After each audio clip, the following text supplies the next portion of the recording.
Once again. Oh, sorry about that. Let's start again. What's going on, everybody? Thank you for tuning in once again. Appreciate y'all. Thank you for being with us. Hopefully you guys can see me okay.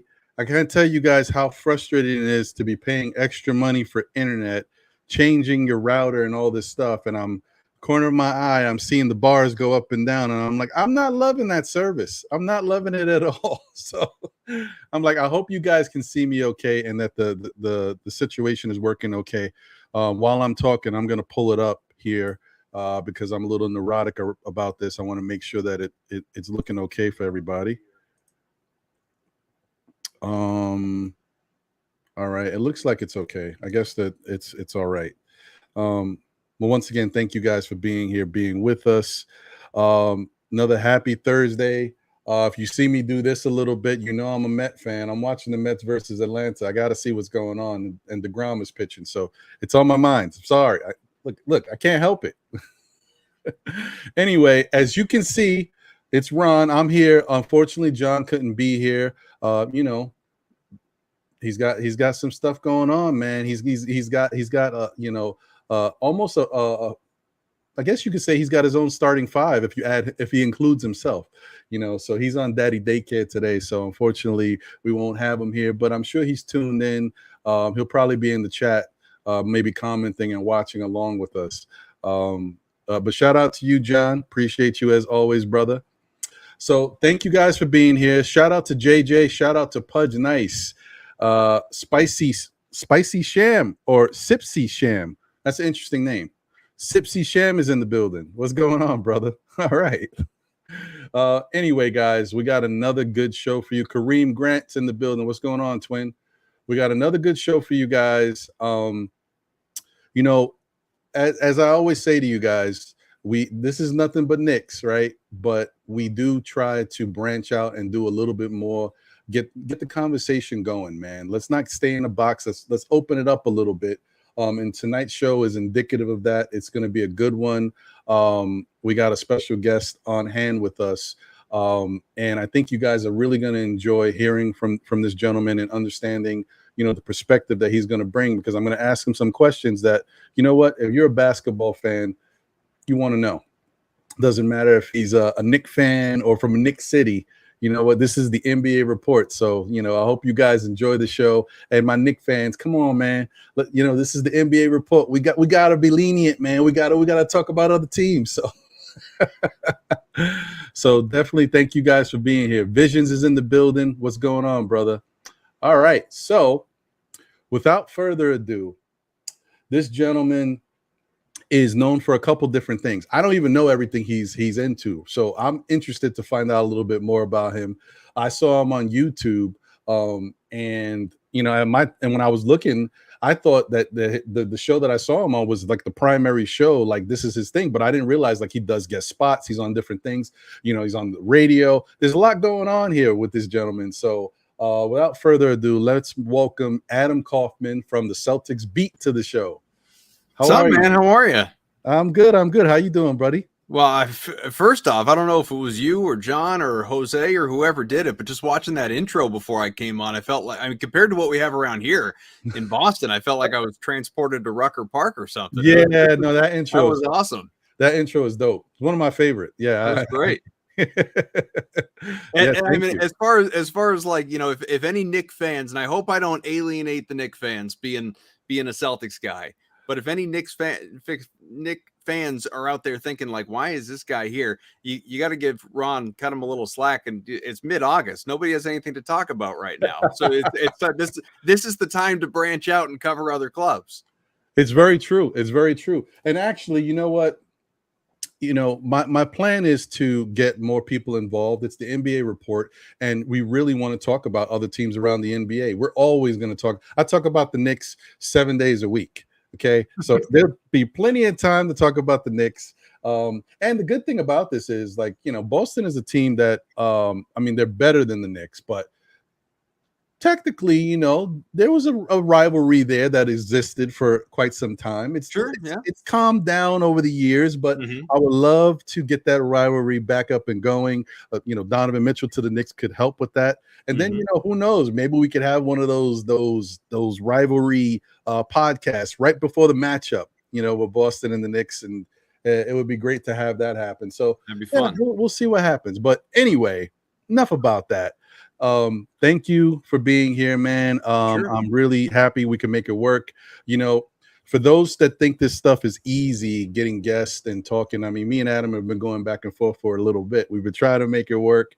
There's been other things going on that I'm scheduling that I've been trying to work on his end, and then our end. You reach out to somebody, you think you might have them scheduled, and then you find out, oh, well, I can only do this time. Then I'm like, well, I got Adam. Then I got to push Adam back. But it's okay. Look, very cordial, very welcoming. Myself, yeah. There's the guest booking part of the process is maybe the least fun. The best case scenario is when you reach out to that first person, they say, sure, whenever, I'm free, whatever you need. That's when it's a good day. Go out and buy a lottery ticket or something. That's a fact. I agree with that. Shout out to Cormega, Illmatics, Knicks 100, DFS Czar, and Soul Nasty. I really wanted to do that because I wanted to get to Soul Nasty's point. He said Ron knows about the piragua. That is right. Crema, cherry, coco piña. Yes. Yeah, man. I grew up in Brooklyn. That's how it is. Brooklyn's a hot spot. I don't know. Well, I don't know. Do you know what piragua is, Adam? I don't. I know Brooklyn a little bit, only because my best friend from college is from Brooklyn. So I've been to Brooklyn a number of times, but I don't. You can kind of tell what the hat is. You see, it's kind of frosty at the top, like snowy. Yeah. Piragua is basically a big block of ice. Okay. Right? Usually a guy comes around pushing it on the cart, and he's got like this little ice scooper thing that just grazes the ice. And it's like a shaved ice. You put that thing in a cup and put your favorite flavoring on it. That's it. That's your little refreshing drink. Nice. That's what we grew up on. Me growing up here in my area. So no, when I think Brooklyn, I think my buddy would always take me to this Chinese restaurant, Wohop, this underground joint on Mott Street, which I went in, ate a bunch of times, bought a t-shirt like a groupie. I encourage any listeners out there that are in that area, go check it out. It's good. Hopefully they're sending me a check for this appearance. Listen, if you're gonna eat Chinese food, that's the place to go. That's Chinatown, man. On right. Mott Street is where all the spots are. We were just at Mott Street last weekend. There you go. Yeah, man. Shanghai 21, shout out. Sponsor.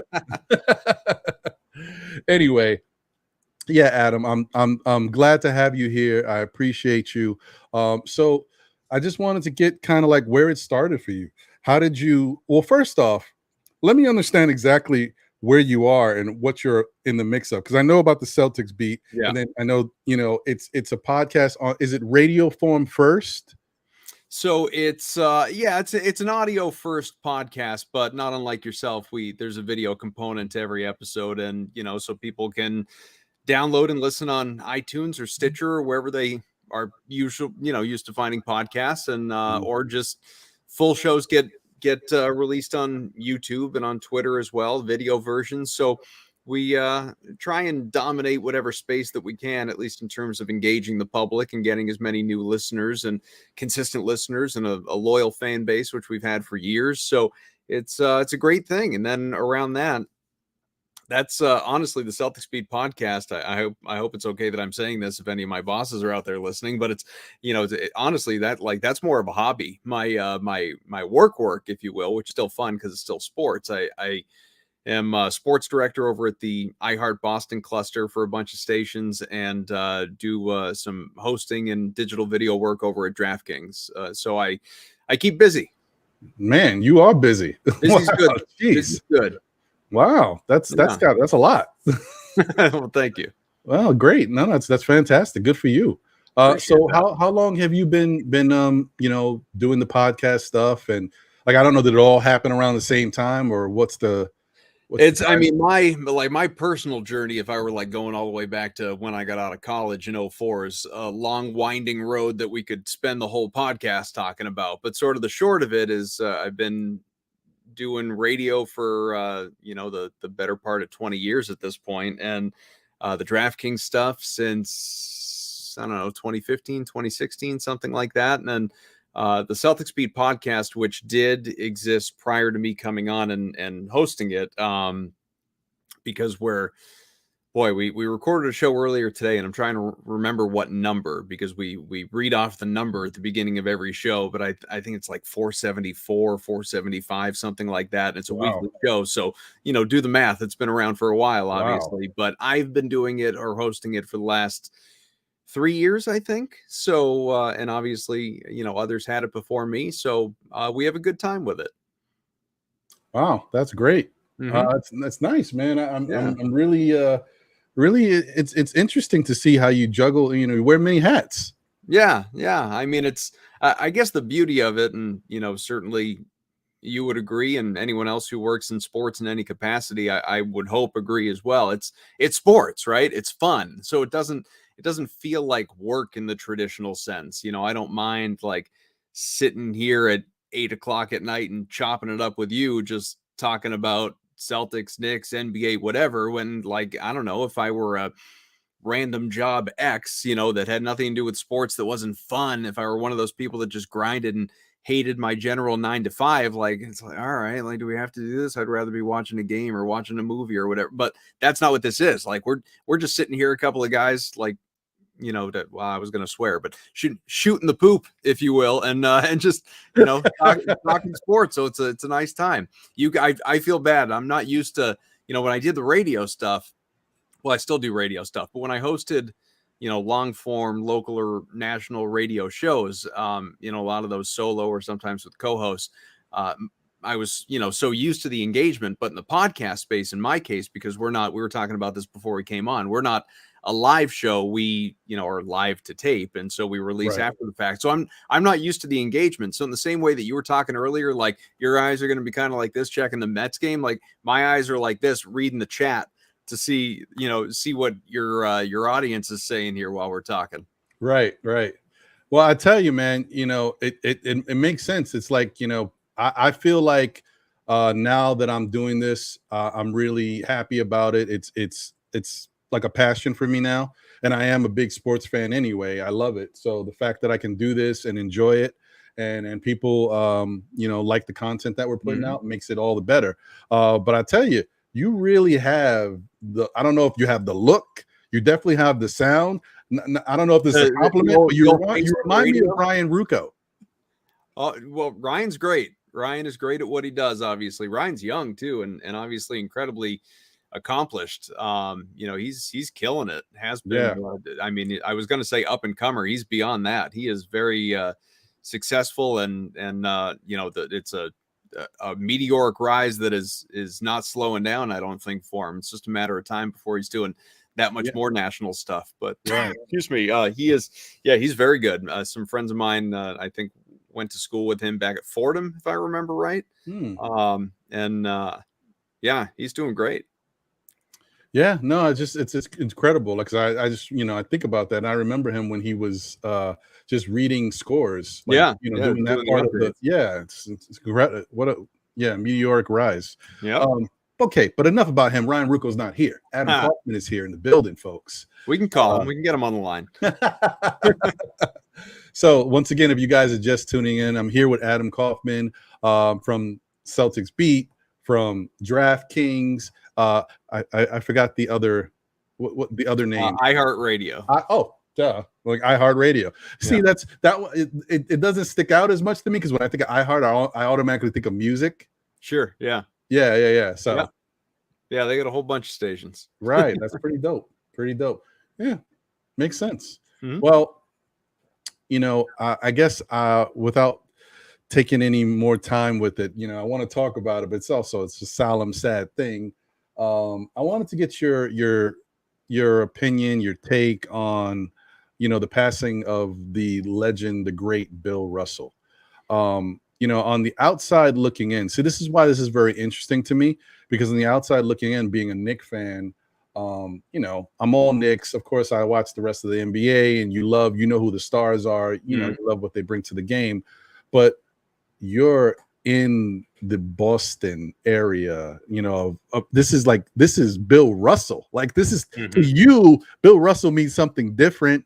And I'm assuming, like, to the Boston faithful, it's such a tremendous loss. I can't even imagine. Like, it's a big loss to me. I'm like, this guy was great. Watching him talk and interview, just looking at how people around the league talked about him when he was here giving out jewels, and the type of information there's some star players that have kind of retired and moved on. They're not as vocal, they're not as active in the league, or they're just not spoken of in the same light. Like Bill Russell, I can't think of anybody to say anything negative about Bill Russell. He just seemed like an all-around great guy. So I just wanted to know, like, how it impactful his legacy is to you, and the passing of him, and just get your thoughts on it. Well, whatever amount of praise or adulation or respect that could possibly be paid to Bill Russell as the two of us sit here could never be enough.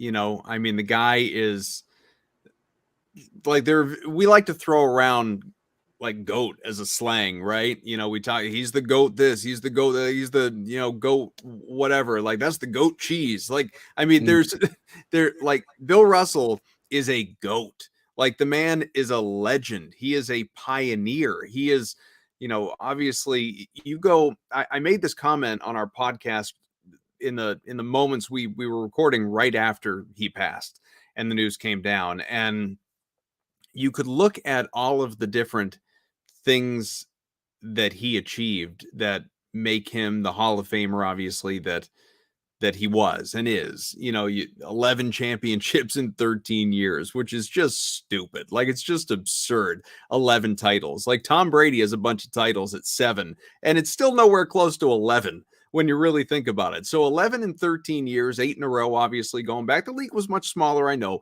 but he was just so dominant. You have the commissioner, Adam Silver, talking about it at his funeral recently, the way that he revolutionized, truly changed the game. But you talk about, again, 11 championships and however many the finals MVPs and all-star appearances and all NBA and all of that stuff. And any one of those things singularly would probably be enough to have him be the Hall of Famer. Just 11 titles, never mind anything else. He's a Hall of Famer, obviously. So you focus in on all of that. Bill Russell, the dominant basketball player.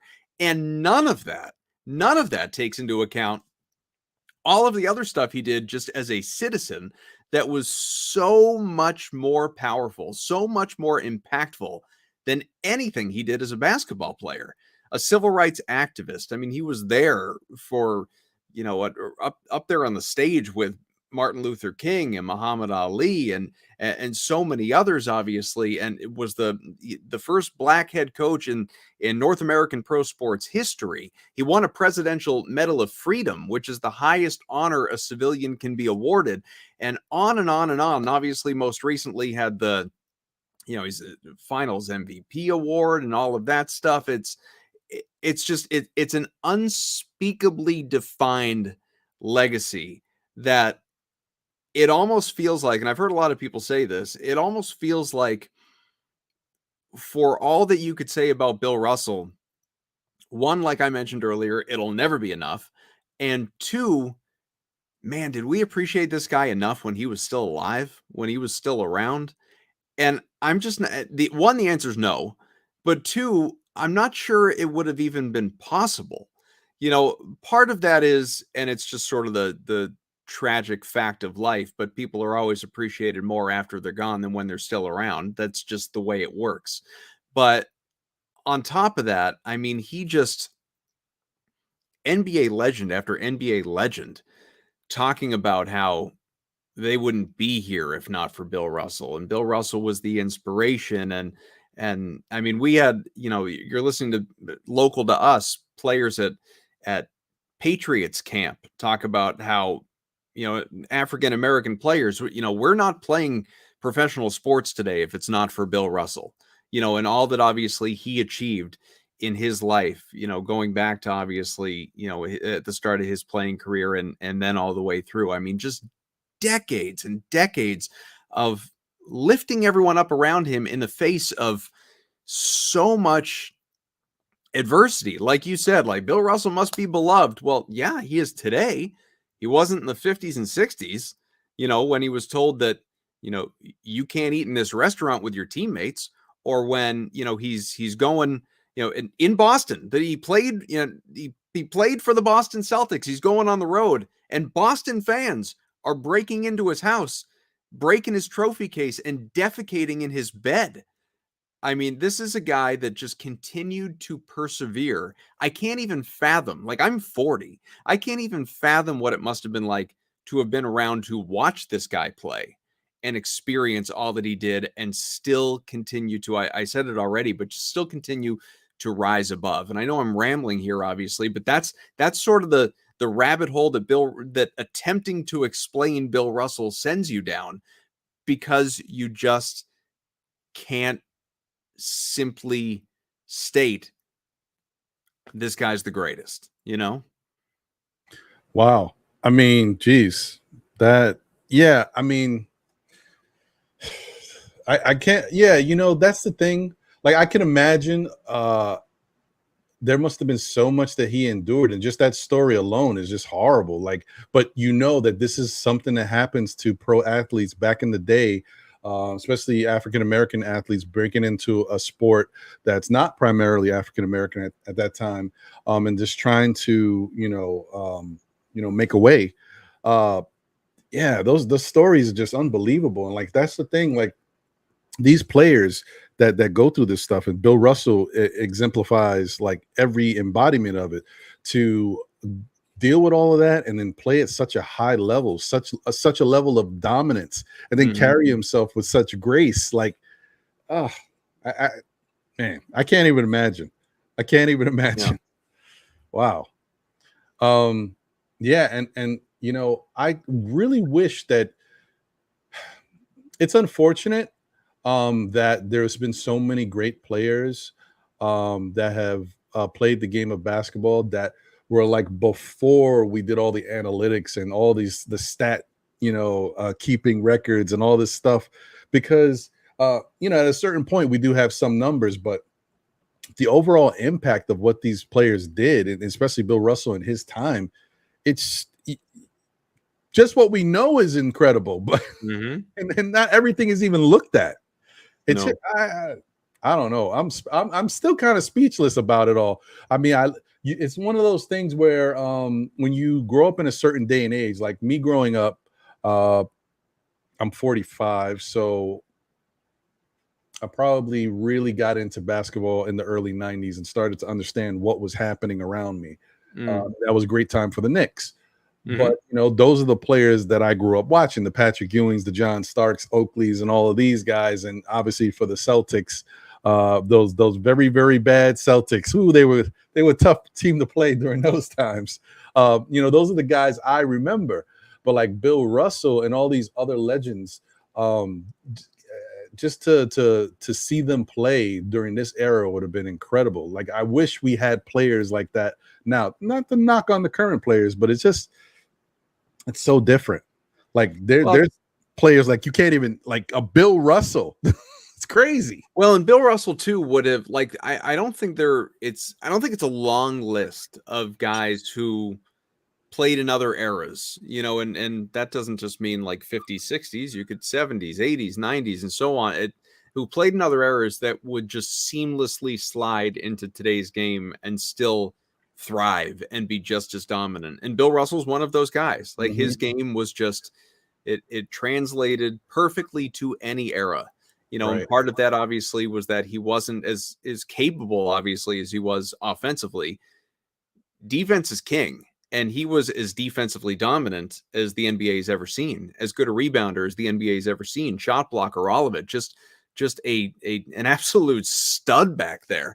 And I mean, let's not forget, like, in a lot of ways, Wilt Chamberlain is celebrated more than Bill Russell because of the offensive prowess, and people remember the 100-point game and the picture of him holding up the card, and the X number of 50-point games, and all of these like just obscene box scores again in the points column. But when push came to shove, I mean, how many times did he lose to Bill Russell? Be it regular season, finals, championship opportunities. Like, Russell's game ultimately was stronger, and that wasn't entirely just the team around them. And I know Russell played with and was had a boatload of Hall of Famers around him. So did Wilt. So did a lot of these guys. But it was just the Celtics teams of that era, winning title after title, were just such a cohesive unit. And obviously Red Auerbach being the head coach that he was, and the GM that he was, and all of it. I mean, I wish, I mean, certainly I follow the team. I know a lot about the team. I wish I were more of a true historian of the team to be able to recite X, Y, and Z about that time. But it's just remarkable to read about all of it. And yeah, I mean, watching Russell play today against, the freak athletes that we have out there, obviously, that we get to watch all the time, he would have fit in perfectly. He himself was a freak athlete. Right. I heard so much about him. Like, I heard he was just a monster. It was tough to go up against him. Let me ask you, on your shows or any of the shows you do you have like any chat interaction? Or so we don't, not because there's nobody out there listening or something. We just our show is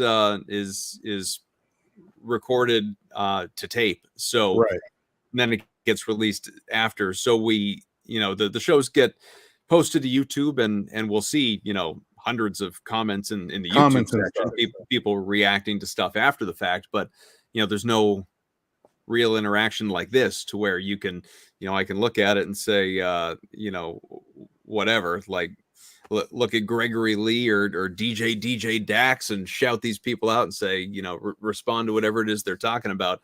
That would be great for our show, but not at the moment. Yeah, because the reason why I said that is I was just wondering how to phrase my question in reference to, but I guess this would be in the comments. What was the, because you guys did have a show like right around the time that you got the news. What was the vibe of the, the people after they found out that he had passed away? I was sadness, obviously, but not shock. I mean, I just don't think you can ever be shocked when someone in their 80s or older passes away. It's not like tragic in the sense that, when someone is young and loses their life or dies, in a way that, a terrible disease or like a car accident or something that's a very unnatural way of passing versus just, you know what I mean? Like it's just, well, Kobe is, I mean, Kobe for a zillion reasons, obviously, from his youth, obviously, still to his impact, obviously, the way that it happened in a helicopter and having his daughter with him. And I mean, so many different things. But, when you're in your 80s, it's something that you're sort of like, you hope I made the comment, like you kind of looked at Bill Russell like a Betty White, like you just thought he'd live forever, but at the same time, you can't be surprised when stuff like that happens. You're kind of always on high alert. Right. But sadness for sure. I mean, I'm just wondering because, like in the Knick community, there's certain players older players that I may not be as familiar with, but there's some people who like when these guys pass away, they are really devastated because they meant so much to them. during that time. And like, I'm just wondering because, Bill Russell is like, he's like a phenomenon all to himself. Like your favorite basketball player's favorite basketball player. Bill Russell's right there, Yeah. So, no doubt about it. Yeah. So, well, I mean, thank you for sharing your thoughts on Bill. I think he'll be sorely missed. He was older and lived a really good life and left a very big impact on not only the Boston team, the Boston faithful, but the NBA on the whole. Everybody respected and really admired what he brought to the game of basketball, and he will be sorely missed because even at this advanced age, before he passed away, he was still talking to young people, giving them a lot of information, and this is the type of stuff that you want your veteran, star players, the legacy players to do, and quite frankly, not a lot of them do it. Some of them try to do it, but nobody did it the way Bill Russell did it, in my opinion. Bill Russell was everywhere. All the big games, Bill Russell was somewhere sitting down, saying hello to everybody, smiling, talking to people. Like, great guy, man. So, no, I obviously I didn't have a chance to get to know him or anything like that, but anyone who did, you have those conversations with them, and absolutely, just to, especially as he got older and sort of, I think, let some stuff go that could have left a person scorn their entire life. He was happier and jovial, and obviously loved mentoring the today's, well, not today's players necessarily, but sort of the generation prior. Like, he was certainly, like, he was very close to Kevin Garnett, he was very close to Tim Duncan, guys like that, and so many others, obviously, but just as an example. And it I mean, I can't fathom what it must have been like having someone like a Bill Russell as your mentor, if you're one of those guys, and being able to just reach out and pick his brain and get a whole other wave of experience. Right. It's just incredible. And before we move on, let me just move to some quick numbers of Bill Russell real quick before we move on. Let me just say this just to put things in perspective once again, guys, of what a incredible talent. Most NBA championships of any player ever with 11, 5-time NBA MVP, 12-time All-Star, 1963 All-Star Game MVP, 3-time All-NBA first team, 8-time second team, 4-time NBA rebound leader, 1969 All-Defensive first team, NBA 75th anniversary team.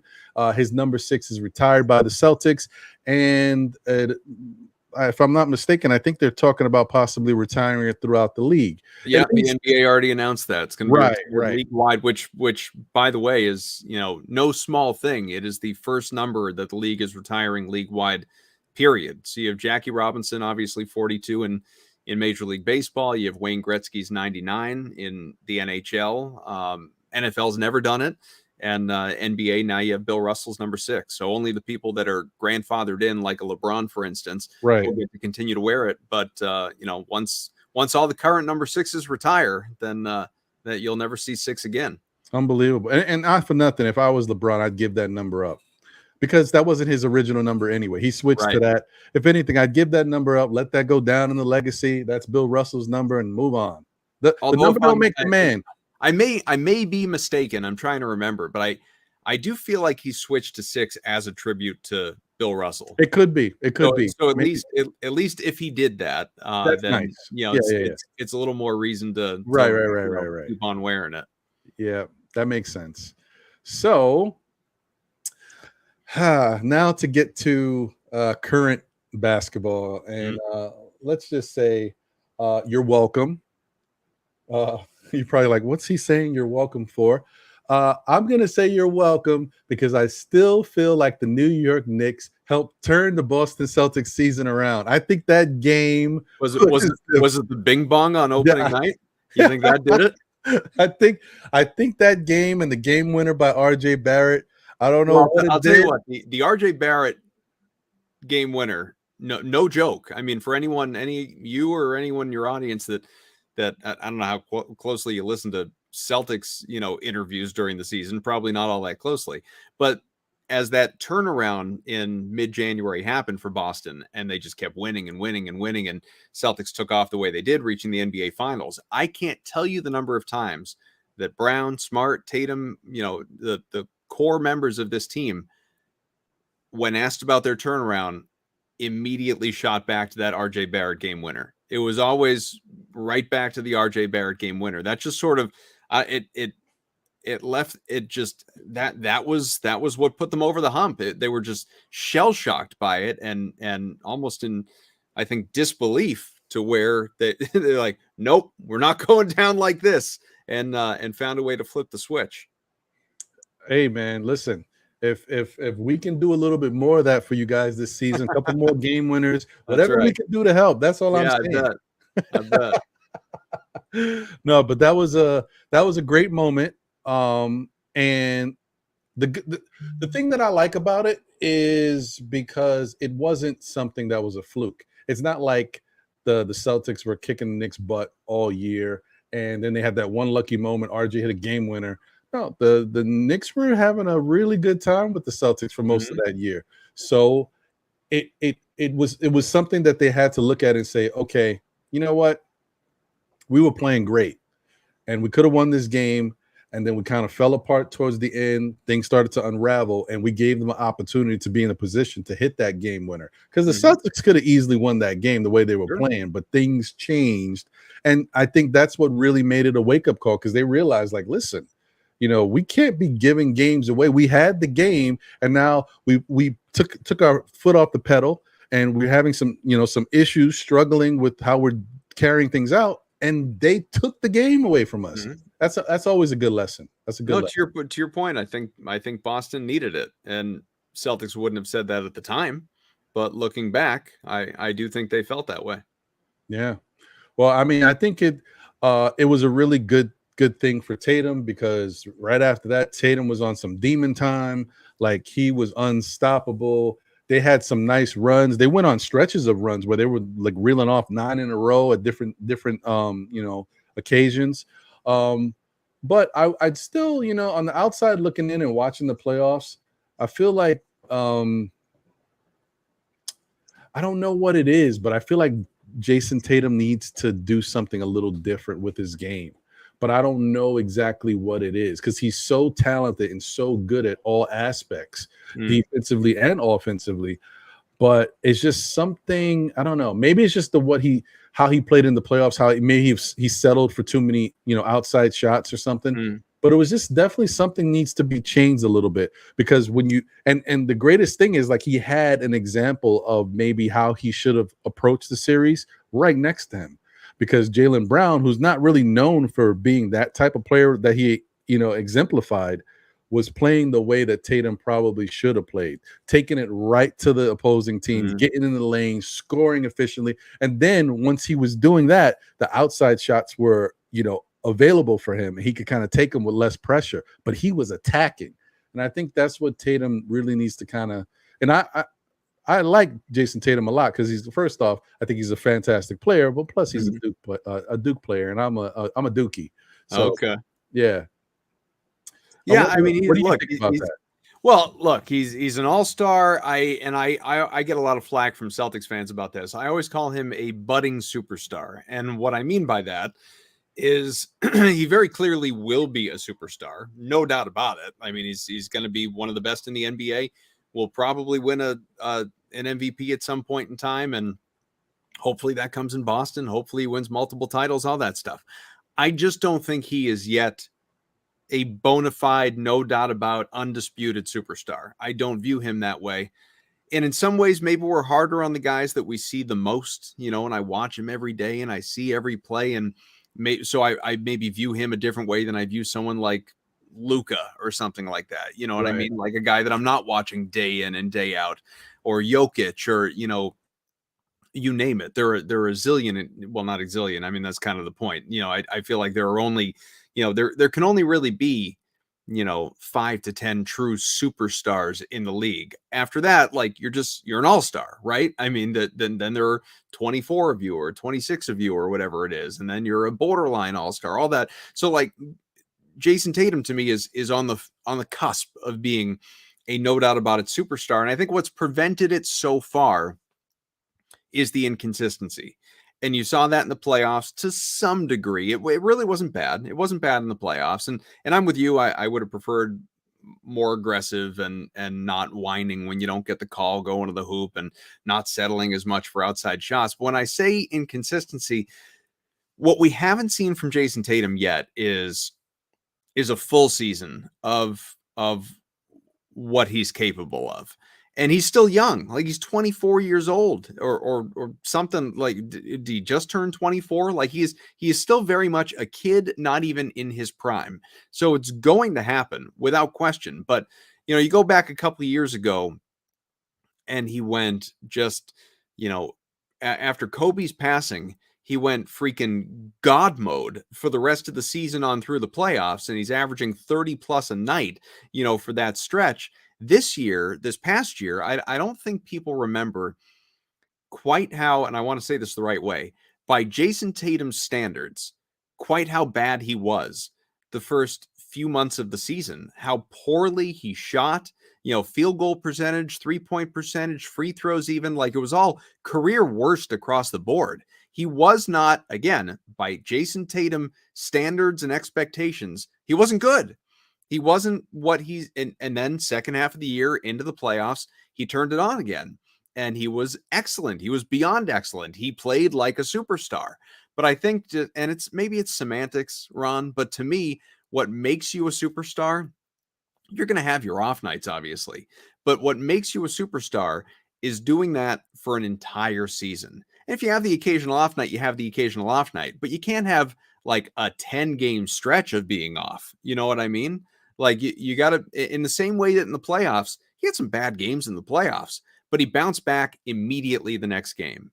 And that to me is, you know, so if people want to, like, maybe this next season that starts up in a couple months, he is that guy. Maybe he is a superstar the whole way through. And then we will look back to the playoffs this past year, or even right before the playoffs this past year, and see, all right, you know, we didn't necessarily know it at the time, but that's when he turned the corner. That's when Jason Tatum became a superstar. That's possible. But I just think right now I am resistant to, you know, to giving him that label. I'm not there yet. He's an exceptional player. He is one of the best players in the NBA, but is he one of the 5 best? No, he's not. He's fringe top 10 right now. Yeah, I would say that's true. That's a true statement. I mean, consistency is key, and you can't get that title of being one of the best in the league, or even being the best in the league, if you're not bringing it almost every night to a high level. But I definitely think that he's in a great position, a great spot, that he can definitely go to the next level, because the guy can do everything. He has all the tools. So I definitely think at some point he will be that guy, at least one of those guys. I don't know if he will be the guy. The guy is a heavy crown to wear, and it's tough. I guess, who would you say is that guy right now? The number one guy in the league? Giannis. Giannis is the number one. Giannis and has been for a couple of years. Now, KD, you know, was and kind of is in the conversation. Joker, obviously, you know, back-to-back MVPs, and especially what he did in Denver, you know, last year in particular, with almost nothing around him after all those injuries. But to me, Giannis he's the guy. Like, he is. That's, you know, there aren't a lot of things I get right with, you know, like without question or unequivocally, whatever. But I remember, like, my tweet is still out there. I don't remember what year it was, but it was like Giannis's second or third year in the league. And I tweeted out, like, within 2 years, this guy will absolutely be the best player in the NBA. And sure enough, you know, he's MVP and on the verge of the finals and all that stuff. He's so gifted. He's so physically gifted. He's you know, basketball gifted, obviously, when you consider he didn't even pick up a basketball until he was 13 years old, something like that. Very true. And I mean, it's just insane. And then obviously the defensive abilities. And I mean, he is, and I say this as a Boston fan, Giannis is my favorite superstar. I just think he's just so, like, even off, like, remove all of the basketball talent and just, Giannis the sits there post game doing his interviews, like opening up with dad jokes and like telling stories about, like, oh my god, I just dunked an Oreo in milk for the first time. Have you guys tried this? Like, he's just so likable and innocent, Right. and has this childlike exuberance about him. I'm obsessed. I love Giannis. Yeah, Giannis is really, listen, Giannis is going to go down. And I don't think this is like me saying something that's, oh, this ain't a hot take. Giannis is going to go down as one of the best players ever. Mm-hmm. Now, it's a shame. Well, anything can happen because things could still change, but it's just tougher. If Giannis could shoot, I believe Giannis would go down as the best ever. But I do think the shot is improving. It is improving. Last year we saw him taking 3-pointers all of a sudden. It's coming. He's still developing. He's still young. I don't think he'll be the best ever, but will he be one of in a class of hundreds upon hundreds of players in history? Yeah, I think he definitely fits into that. Yeah. But if he could shoot consistently, forget it. I mean, the guy can get anywhere he wants to get on the court, and you can't stop him. And he's one of the fastest guys in the sport. If the guy could shoot from the outside consistently, there's no stopping that. Nothing you can do about it. So I would love to see it, but I'd hate to see it as on the opposing team. Yeah. No, I'm right there with you. Right. That's whenever, obviously it's been a theme the last few postseasons of Celtics clashing with the Bucks, and I mean that's the guy that keeps you up at night. That's the guy that terrifies you. I was way more worried as a fan watching, looking at the matchup. I was way more worried of facing Giannis and the Bucks than I was of Durant and Irving and the Nets, or Butler and the Heat, or I mean, I'm trying to remember how I felt about the Bucks compared to the Warriors. It was probably comparable, just because, in the same way that Giannis can always just take over a game and go off, Steph is absolutely that guy as well for Golden State. But I mean, he's just, those are the guys that really send shivers down your spine, or the ones that can just, turn on. It's like, I'm jealous. Yeah, it's a nice situation they got going on over there. Yeah. And I still kind of feel like Golden State Warriors were obviously, when it was all said and done, they were the best team in the NBA. They won it all, obviously, but something tells me that if the Milwaukee Bucks would have had Chris Middleton, I don't know. It would have been a different series. Would have been a very interesting situation. Yeah, would have been a different series. Doesn't mean Celtics would have lost. Doesn't automatic. I know Bucks fans hang on to, if we had Middleton, you guys would, you would have been done in 6. And maybe, like, I'm not going to sit here and say that wouldn't have been the case. But what I will say is, like, those are the breaks, right? I mean, that's how it goes. I can't tell you the number of times the Celtics fell short of a deep playoff run or even a championship we felt because of, this guy was hurt or that guy was hurt. So, like, I get it. I get where Bucks fans are coming from. You should feel that way. You don't want to sort of build in the excuse. But, I mean, truly, last year was the first, as a Celtics fan, last year was the first time that team had and it wasn't even completely, because, like, Marcus Smart, Rob Williams, they were in and out of the lineup throughout the playoffs. But that was the first, like, truly healthy playoff run that they had in, I mean, shoot, since like 2008. Right. Yeah. It had been a long time. Yeah, it seems like it has been a while since they've. Yeah, that's true. And when I say that, it's no knock on Boston and what they did, because I thought they played incredibly. Sure. And if great series. Listen, things could have went. If Jason Tatum was able to play better, who knows? We might be talking a different story about who won the championship. You never know. But I will say that I just think that if they had Middleton, the Bucks would be playing on all cylinders. And the way Giannis does not let that team lose, Mhm. It's ridiculous. I just think that I just couldn't count them out. But it also shows, and that's the beauty about basketball.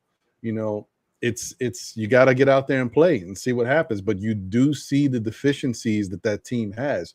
They've got some good players at different positions that give a lot of good value.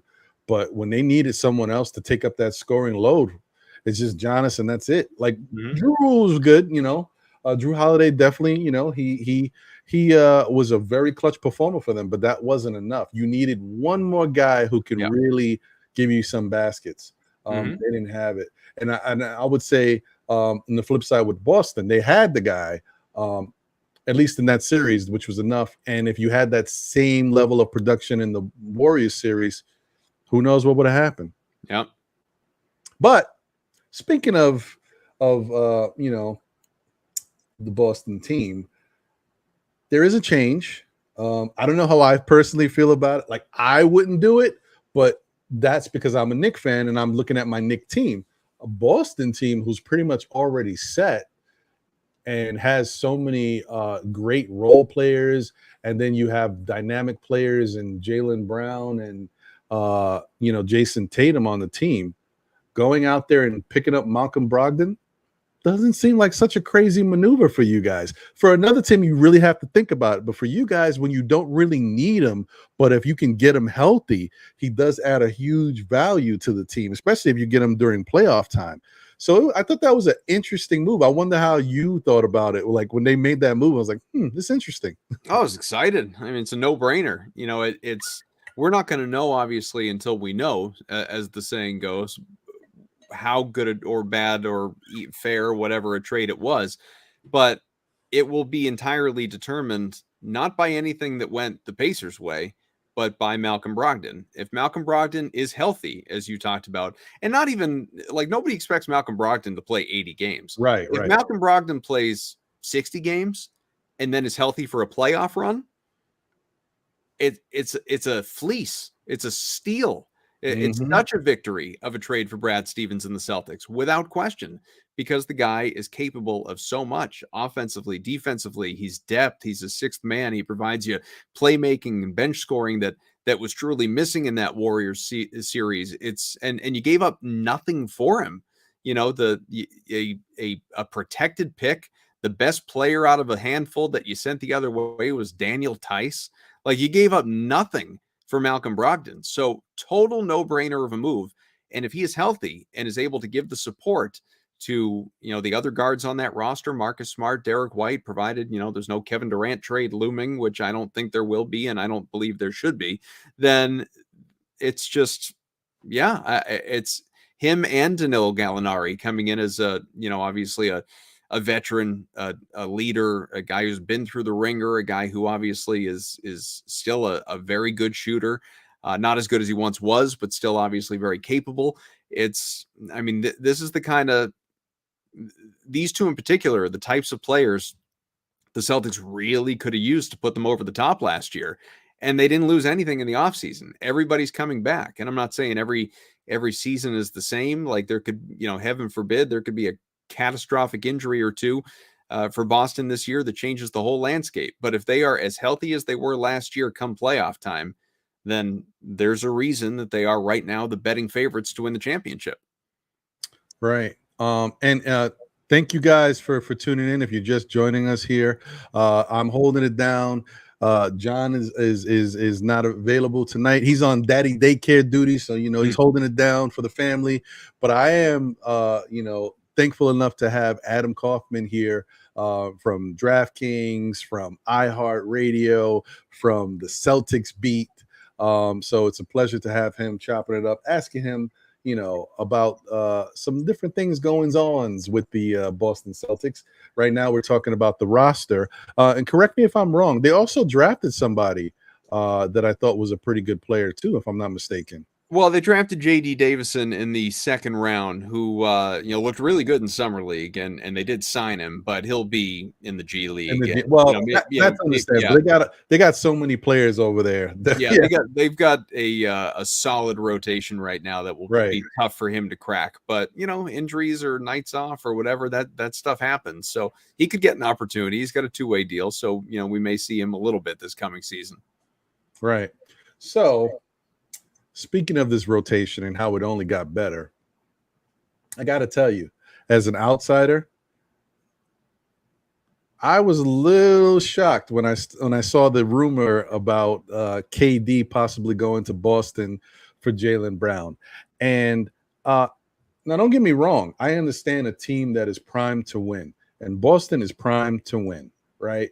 One, there's only so long you could hold on to all these different players, and the better they play, you're going to have to pay people. They increase their value. It's tough to keep teams together. So you have your window, and you're trying to take it. And I think they were very close last year. And maybe the front office saw that and said, you know what, this might be our opportunity. This is our shot. We want to try to go get it. And I understand that because Boston, traditionally has a legacy of winning. They know what it takes. Sometimes you got to go all in and do what you got to do. However, looking back at that series and just how everything was played out, and to me, the best player on the court, well, all around best player on the court, because I will say defensively, Marcus Smart was incredible. And I just think Jaylen Brown was such an integral piece of the team. Now I get it. We're talking about if the Celtics won, he was the Finals MVP. Yeah, I'm like, I understand we're talking about acquiring Kevin Durant, but just like, that's whew, that's just it's a tough pill to swallow to see. And I'm like, as a Knicks fan, I'm like, I think we got problems. Imagine me being like, man, imagine that happened and RJ Barrett plays like Jaylen Brown, and the Knicks talk about trading RJ for Kevin Durant. I mean, there would be fires. There would be all types of stuff will be happening in New York.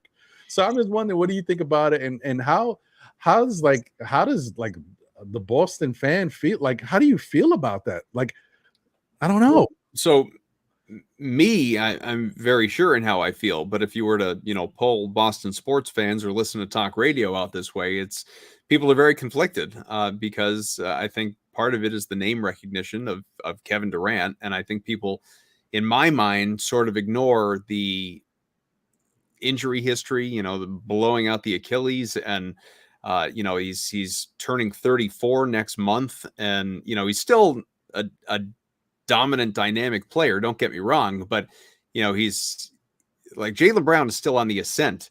Kevin Durant is, kind of like this, and then he's going to be on the decline. Like, he's not going up anymore, Kevin Durant, at this point. Jaylen Brown is about to turn 26. Like, he's, there's an 8-year gap between these two guys, and one is, Jaylen Brown is not as good as Kevin Durant today. He's not. And I'm not even saying he will ever be as good as prime Kevin Durant. He won't. Right.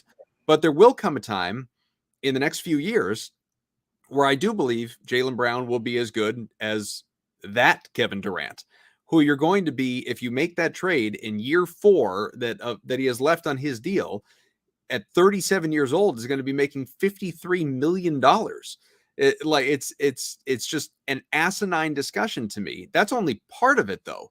Another part is it's not even like it's a 1-for-1 straight up. That's not mathematically possible. You can't do that with the contracts. So the rumors that have been out there have been Jaylen Brown and Marcus Smart and a boatload of picks. So you're going to trade away 2 starters now, the reigning defense player of the year, as part of that as well. The guy who is your glue, your backbone, your defensive identity. And I look at Boston, especially after adding Brogdon and Gallinari. But even if you want to ignore them for the moment, I look at Boston and what it accomplished last year as a team. What got it to the NBA Finals? It's depth and its defensive mindset. It's one of the best defensive teams we've ever seen, certainly in recent years. You get Kevin Durant. Let's say you give up Brown. Let's say you give up Derek White and a bunch of picks. You've shortened your championship window. you're maybe marginally better next year. I don't think, in any grand way, you're maybe marginally, you're certainly more top heavy. Like Tatum and Durant would be a blast to watch together for sure. But you're not the same team. You're not the same makeup. You become more of an offensively focused team than a defensively focused team. I just don't think it's a good idea. I think it's, again, if you were looking for that guy to put you over the hump and you start dangling that Kevin Durant carrot, of course it's appealing. Or if you know for certain Jaylen Brown, when his contract's up in 2 years, wants out, you start thinking about what you can get for him, and 4 years of Kevin Durant sounds pretty appealing. But every report out there from a reliable source is how much Jaylen Brown loves Boston and wants to be in Boston, wants to be with Tatum and doesn't want to leave and believes in Boston, believes in this core. And you are, as I said before, the betting favorites right now to win the championship. You are already on paper the best team in the NBA. You are undisputedly the deepest team in the NBA. So to me, there's a reason why we're getting reports this week that there's been no traction, that nothing is close, that there haven't even been serious conversations, because it's stupid. It's just dumb. I think a lot of it is, one, Boston has the assets, and two, the Celtics have coveted Kevin Durant since he was in college. Danny Ainge wanted to draft him if they ended up with the number 2 or number 1 pick that year. It didn't happen, but lottery balls didn't bounce their way. But if they did, he wanted Durant.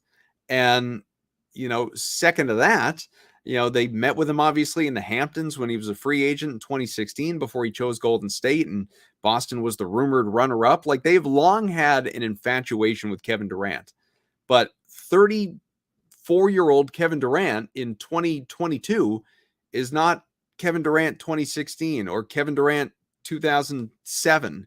Like, that's at a certain point in time, Ron, like, the ship has kind of sailed a little bit. And I think it's just time to look forward with a tremendous core that you have poised and ready to make another run to repeat as Eastern champs and hopefully go that next level. I listen.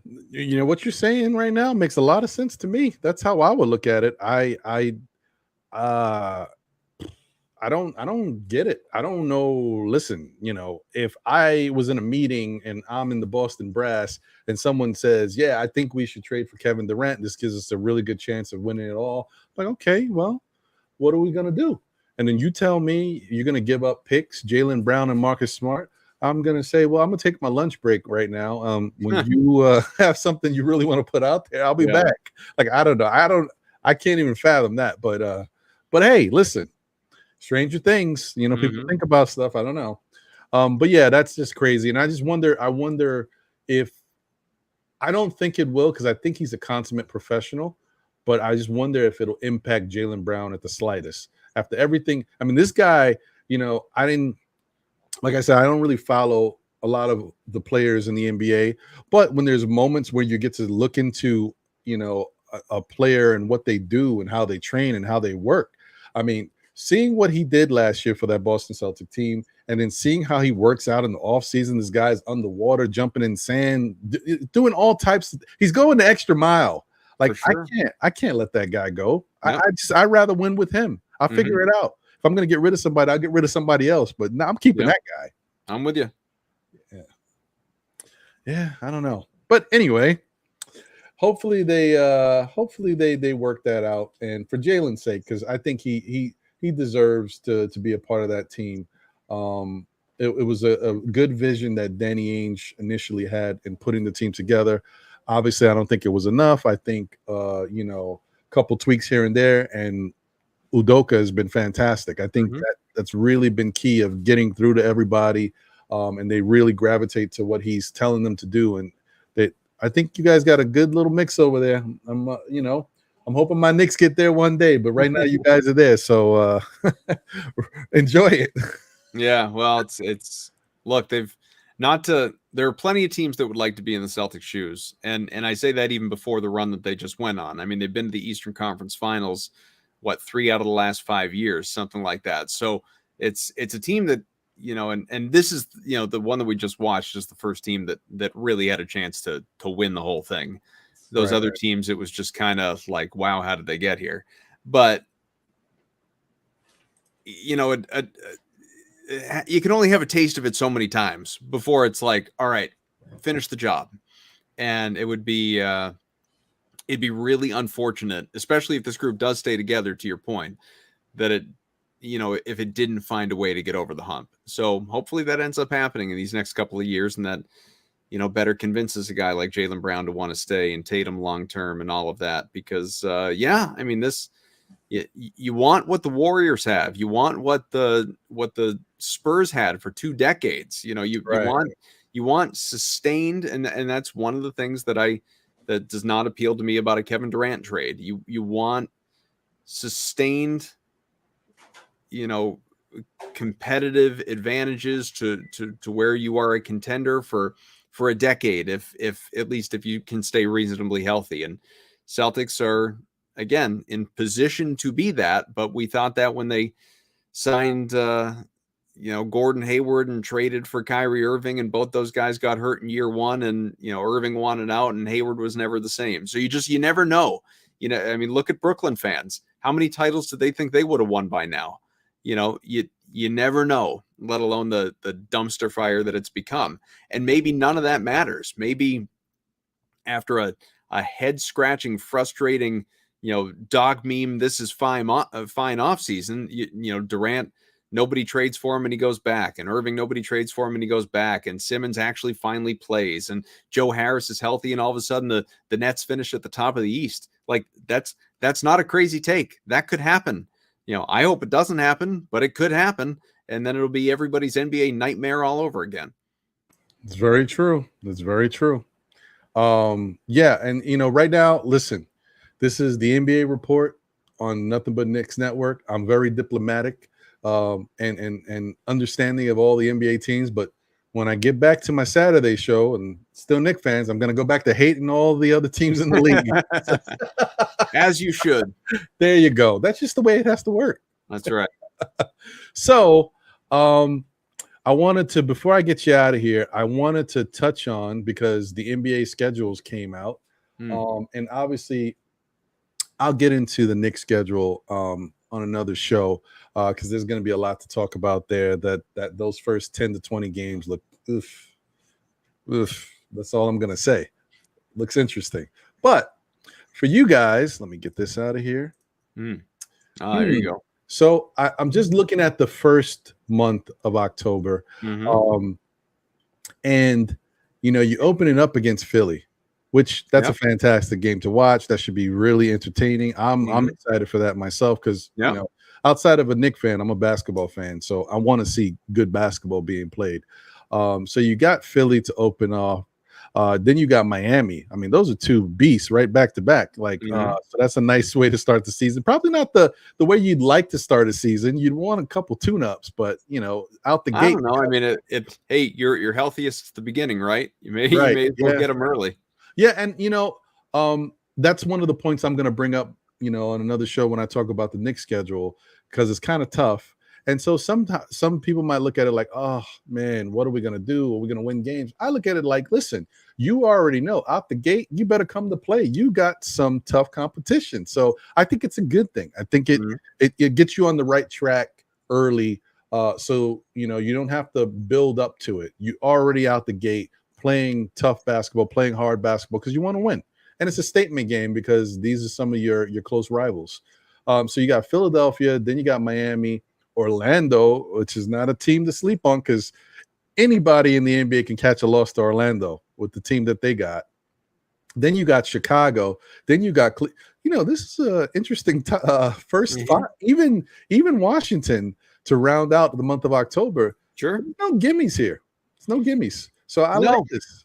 Yeah, it'll be an interesting start for sure. I mean, December is where it really gets nuts, and you've got a 6-game trip against all teams that are theoretical contenders. That's going to be a real zoo. But I mean, look, I don't know. I just find, and I don't mean you, because obviously we've been talking for over an hour about a zillion other things that are not schedules, but the the shows out there that do these like schedule release shows, I just, and we sort of mocked it on my show that we recorded earlier today. I just find it so boring. Like it's, like the schedule is what it is. Like play the games that are there, and you're going to have your home stands, you're going to have your road trips, you're going to have your tough stretches, like strength of schedule. Like it just doesn't really mean anything to me because, no team is the same as it was the year before. If it were, I'd be all sorts of cocky about the Celtics.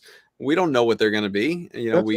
We believe we know what they're going to be based on what we just saw and what the roster looks like, but you don't ultimately know until you see it, and you hope that everyone survives it from a health standpoint. And is COVID still going to be a thing this coming season, knocking guys out for days or weeks at a time? We don't know. So it's fun to sort of, like you said, highlight the best games, hosting the Bucks on Christmas Day and being part of the rivalry week with the Lakers and the Sixers at the Garden on opening night and all. Like it's fun stuff to look forward to. But in terms of, I've never been one of those that, like pulls out the paper and mark win, loss, win, loss, like I've got them for 58 wins. Like that's not me. Well, let me just make this little note to Adam and to those watching. Adam doesn't care to do that because Boston is a good team. They're going to win some games. When you're used to your team winning games, you don't think about that stuff. When the Knicks were in the 90s and they were rocking and rolling, I never thought about who they were playing because every game I thought the Knicks could win. That's right. So I understand where you're coming from, but I want you to know there's another side. When you're on the Knicks side, we got to think about, man, I don't know. Let's talk about it because you never know. Maybe we could talk it into fruition. That's me as a Patriots fan right now. Oh, can I get this one? So what are your teams? For me, it's the Boston teams. So it's Celtics. It's tough for you, huh? Bruins. Real rough. Well, it's been, there have been ups and downs, but for the most part, going back the last, I guess, 21, 22 years, we've had a good run. Hopefully it's not over yet. I mean, geez, bro, the Patriots, the freaking Celtics, the Bruins, like, come on. Now, I will say I'm on the East Coast, it's starting to get really good on all aspects. We're all getting spoiled over here because New York teams are starting to turn things around. I mean, right now is a bad stretch for some of our baseball teams, but all overall, it's looking really good. If the football teams get it together, then we're talking. But right now, we're not there yet, but we're trending. That's right. There you go. So yeah, how do you think? I mean, these games are all very interesting to me, but really what I wanted to ask you about is how do you feel, especially now with the acquisition of Gallinari and Brogdon? How do you feel you match up with a Philadelphia and a Miami? They're a little better too, but it's interesting because you did mention like the Boston Celtics could have one of the best rosters top to bottom. I probably would say that I'm still going to give Golden State the edge, but you guys are right there. I think you got a really good, solid, top 10, top 12, whatever it is. Yeah, I mean, again, to me, and like you said, these are the spoils of having a good team. And this, if we were having this conversation a year ago, I would not be answering it this way. But where we are right now, like I view the Celtics as one of, if not the best team in the NBA, and I certainly view them as one of, if not the best team in the Eastern Conference. So, agreed. I put them ahead of Philly. I put them ahead of Miami. I think they're probably neck and neck with Milwaukee.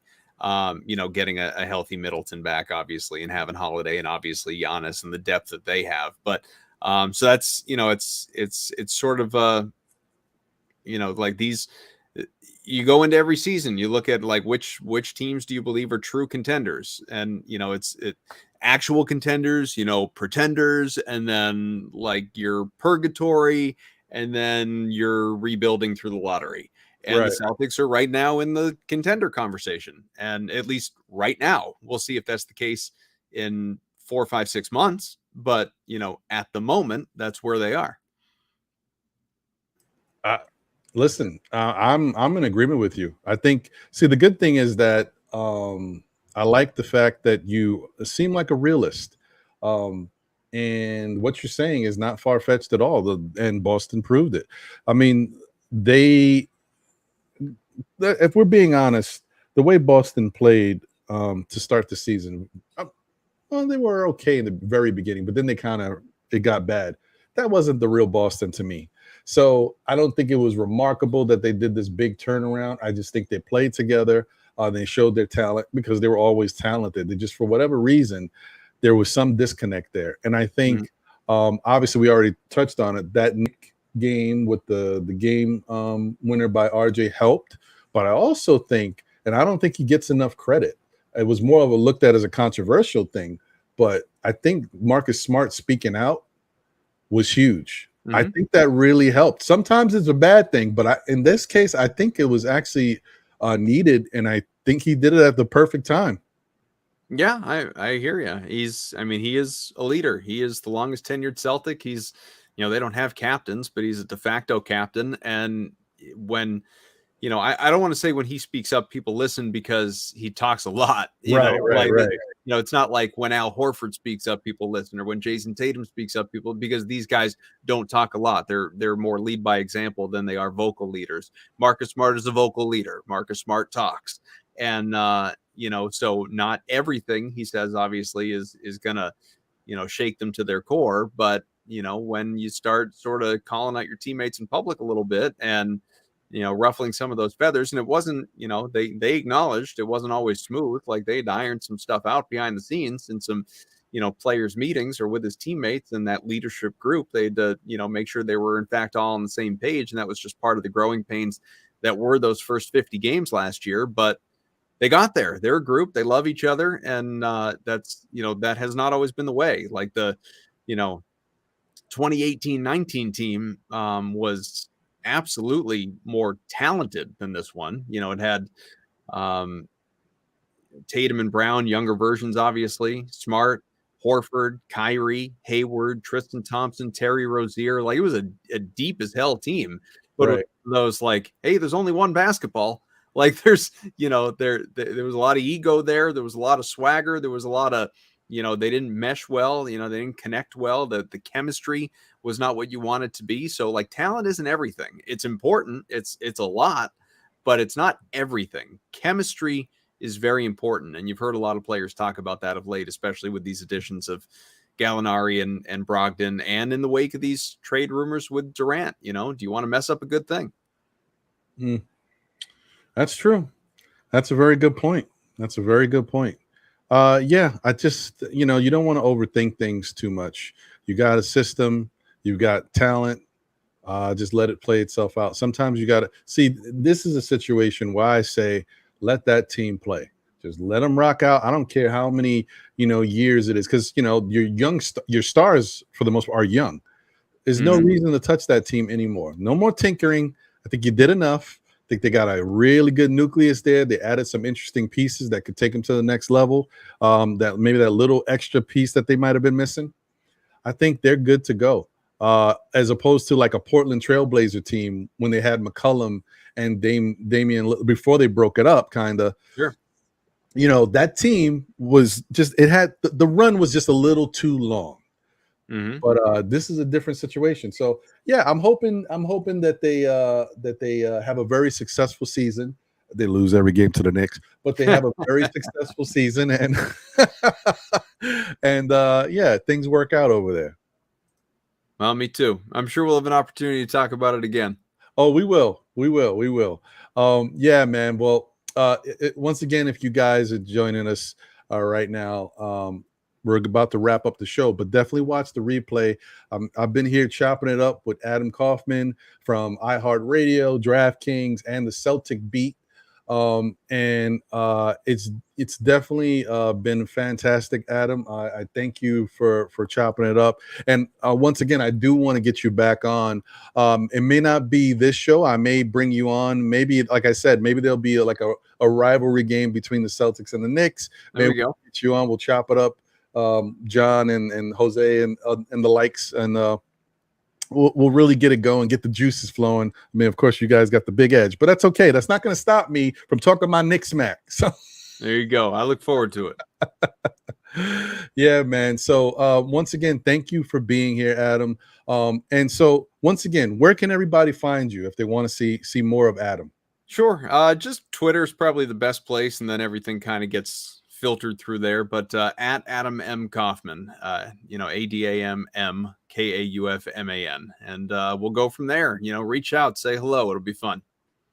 Yeah. So if there's any Boston fans out there in the chat or that may be watching this, definitely check out Adam. He's one of your own, and he's in a space where I think you really enjoy what they're talking about. The content is good. From what I saw, and I'm a Knick fan, and I was like, this is interesting. So I got to get him. I appreciate that. So yeah, and once again, thank you for being here, Adam. Hang tight. I'm gonna drop you down. I'm gonna wrap up the show. But once again, thanks to Adam Kaufman for being here with us, and we hope to have him back. We'll see if we do. It may be an NBA report, but it could be still Knick fans. You never know. That's the luxury. Sounds good. Thanks, guys. All right, man. Let me drop you down. Okay. Yeah, guys. Thank you guys for being here at the chat. I want to give you guys a little love before I wrap up. What's going on? Joseph Chavez, Sherwin in the building. Knicks 100. Let me see here. Thomas Chauncey. DJ Dax is in the building. Jerry Fitz. Let's see. Dwayne Dennis is here. Kenny Payne. Pete Panogiotopoulos in the building. What's going on? C_Mac in the building. Let's see here. State of the New York Knicks podcast. I think when you made that, you thought it was just going to be one podcast. It's okay, but we get it. What's up, State? D Coolest 718 is in the building. Josh, aka Uncle Fulio, is in the building. I hope your birthday was good for you, brother. I hope you had a good time, the other day. Nick Yak is in the building. Bodega Wi-Fi. What's going on, brother? Drugs. What's good, brother? Good to see you as always. King Poppy in the building. What's good? Let me see. Just want to shout out everybody. Okay, yeah. I think I got every because I got the other people that I saw earlier. I already mentioned them. So thank you guys for tuning in and rocking with us. As I said before, listen, always going to try to give you the best possible content we can give you. And we're always going to rep our New York Knicks here on Still Knicks fans, or whether we're on Nothing But Knicks. But once again, this is the NBA report. So we got to be mindful of that, and we got to acknowledge, other teams and, other basketball franchises, because that's what we're here for. We're about showing and sharing the love, man. NBA report. So thank you guys for tuning in and rocking with us, man. Yeah, Warren Franklin, what's good? Appreciate you, brother. CWC in the building. Yeah. So once again, if you guys are just tuning in, feel free to watch the replay of the show. Excuse me. We had a good conversation. We chopped it up, got to learn a little bit about Adam Kaufman and how we got into these spaces and what he does, working for iHeartMedia, working for DraftKings, and also for the Celtics beat. We also chopped it up about the late and great Bill Russell, his impact and what he meant to the game of basketball, as well as to, the Boston faithful, because we look at him a certain way, but Boston fans, he's like the Messiah over there, and well-deserved. Also talked about Jaylen Brown, the rumors with the trade speculation. That was interesting. I did not know that. I knew that there was some rumbling about trading Jaylen Brown for Kevin Durant. What I did not know that Adam shared is one of the rumored trades that they were talking about was possibly sending draft picks as well as Jaylen Brown and Marcus Smart for Kevin Durant. Oh man, no, and no. I don't even know what they're thinking over there. That's just crazy. You're gonna send what would have been the MVP of your team if they would have won and the reigning defensive player of the year for Kevin Durant. I mean, I get it. You want to win, and Kevin Durant is a really good player, but you're not sending bums. You're sending really good players over there. That just makes no sense. Anyway, so maybe Boston came to their senses because I don't know what they're thinking. It is what it is. So yeah, we talked about that, and we talked about a little bit about the schedule, man. But thanks once again, you guys, for tuning in. As always, I like to say, tell a friend who tells a friend who tells another friend. Still Nick fans, we'll be back again on the NBA Report or just on Still Nick fans. You'll get to see us. Next up is this Saturday, 11 a.m., the Know the Ledge. So definitely tune in for that. It'll be another, hopefully, a really good show. And shout out to my guy, John, man. I wish you were here, but I know you were holding it down. Appreciate you. And shout out to Jose, who was in the background. Y'all didn't see him, but he was here. So definitely stay blessed, everybody. Stay safe. And them things is going around out there, so definitely be careful. And we'll catch you on the next one, man. This has been another good show. I thank you guys. Shout out to the whole MBK crew, Josh, a.k.a. Uncle Fulio, Steph, Dope Soul Sports Talk, as well as the Queen's Court, Tony Crow, Nixon Bruises, Andy, International Andy, and whatever the hell he wants to name his show. We need a name for your show, Andy. Let's figure it out. And definitely the Podfather Sim, and the likes of all his shows. Shout out to everybody. Thank you guys for tuning in once again. Catch you on the next one. It's been real. And you know what? Listen, I always like to say, if you can't be good at it. Later, y'all. Run that.